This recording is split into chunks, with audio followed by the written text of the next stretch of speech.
Angaphezu kwama-20 abokufika abakulelizwe ngokungemthetho ababhadanye ngaphansi kwalemfucuza embonini ethunga izingubo zokulala.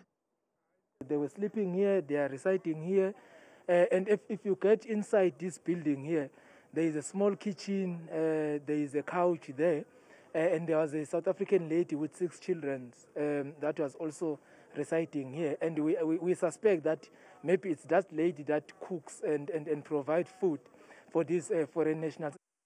Obambe njengemeya yaseGoli uKenny Kunene uthi ukuqhubeka kagesi ngokungemthetho ngenye yezinselele ezigqamile kulomkhankaso. The people of Soweto don't have electricity, but illegal foreigners, every building I have been to in the past 7 days, occupied by illegal foreigners, they have connected illegally to the electricity of City Power without paying. The meters that are installed are illegal.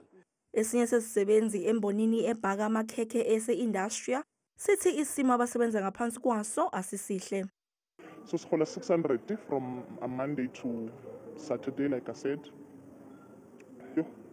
Sebenza nabantu bangaphandle, sikhola imali efanayo. I-condition yama-toilet, ama-toilet our flush, siphuza amanzi ayiyelo. Besinganama-microwave khana bawuthenga because I complained ukuthi ngiphuma nepapa endlini ngilipheka izolo ebusuku ongile ukuthi ngizolidla ngo-1 libanda. Osukwini lanamhlanje kulomkhankaso kuboshwe abokufika abangama-54 abakulelizwe ngokungemthetho.